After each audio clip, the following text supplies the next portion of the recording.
Episode 13. The Source. Every human being carries a private ache, something they are waiting for, something they are chasing, something they are trying to hold together, something they fear losing. And most of the time, the ache is not only about the thing itself, it is about what the thing represents: safety, relief, belonging, dignity, a future that finally feels stable.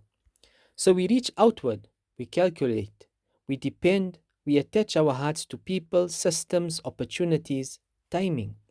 We start speaking as if the world is the source. If that person helps, then it will work. If that door opens, then I will breathe. If that plan succeeds, then I will be okay. And the Quran calmly dismantles the illusion at its root, not by telling you to stop wanting, but by telling you where wanting actually points. So here is the question that unlocks this verse: what if the thing I am desperate for does not rest in the hands of creation at all? وَإِن مِّن شَيْءٍ إِلَّا عِندَنَا خَزَائِنُهُ وَمَا نُنَزِّلُهُ إِلَّا بِقَدَرٍ مَعْلُومٍ. There is not a single thing except that its treasuries are with us, and we do not send it down except in a known precise measure. Surah Al-Hijr, verse 21. The verse begins with a sweeping construction. وَإِن مِّن شَيْءٍ. Not some things, not most things, anything, everything. The Quran is not only talking about rain and crops. The word shay carries the widest reach. It opens the door to everything that exists and everything that you experience: provision and prevention, ease and hardship, openings and closures, help and delay, strength, clarity, patience, courage. The verse stretches to totality because the illusion it corrects has seeped into everything. We do not only depend on creation for money, we depend on it for stability, for emotional security, for control, for proof that we are safe. So the verse answers with an uncompromising beginning: there is not a single thing. Then the heart of the verse: إِلَّا عِندَنَا خَزَائِنُهُ. Except that its treasuries are with us. Not it is with us. Its treasuries are with us. Khaza'in is plural. It suggests reserves, layers, abundance beyond what you see. What reaches your life is not the source itself. It is a portion released from a vast unseen reserve. That changes how you read the world. What you are seeking does not originate in people. They are only a pathway. If a pathway closes, it does not mean the treasury is empty. It means the delivery route has changed. This is why dependence on creation fractures the heart.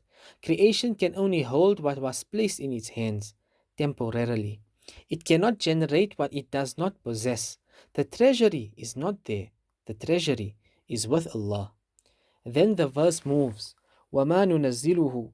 We do not send it down. The wording is not we give. It is not we hand over. It is nunazzil, sending down. What arrives in your world arrives from beyond your world. What becomes visible was already held, already measured, already known. Your life is not a chaotic scramble of events. It is the visible surface of an unseen distribution. That can feel heavy until you realize what it frees you from.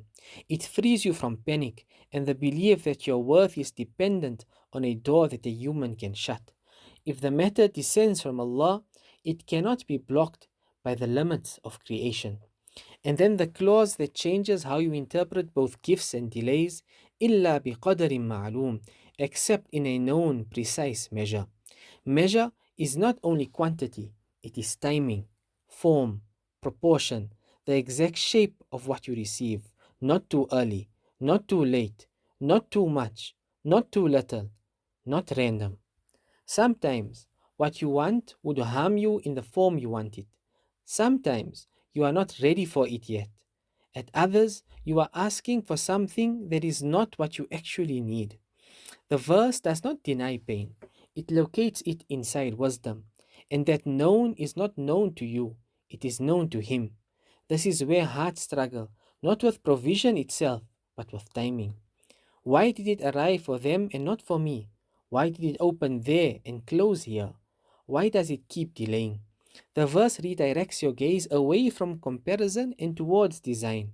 What comes down in perfect measure. Umar ibn al-Khattab radiallahu anhu narrates that the Messenger of Allah sallallahu alayhi wasallam gave the believer an image that carries this verse into lived reality.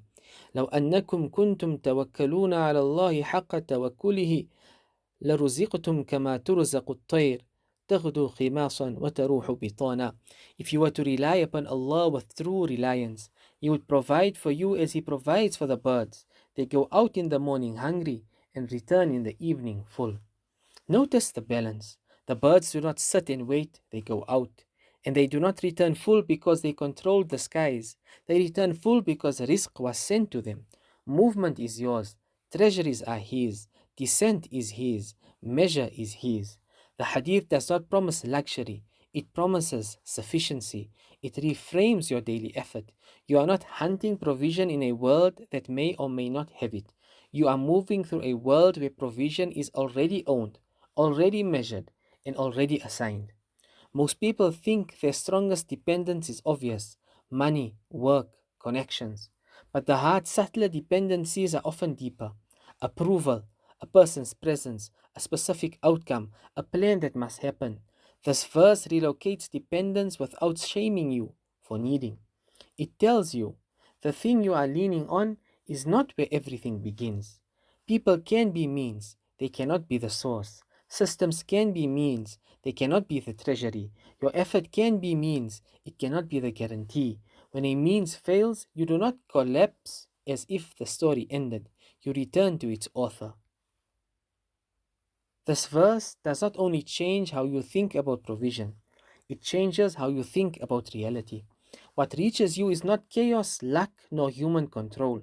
It is a descent from a treasury, released in measure, which means the panic many of us live with is not only fear of loss, it is fear that we are alone in an unpredictable universe. The Quran answers, "You are not, you are inside a design." The most unsettling and most revealing truth is this: what is meant for you was never in people's hands to begin with, it lived with Allah. So the verse leaves you with one final confrontation. What have I been depending on as if it were the source, when Allah Azza wa Jal has already made clear that He alone provides, owns, and releases it all?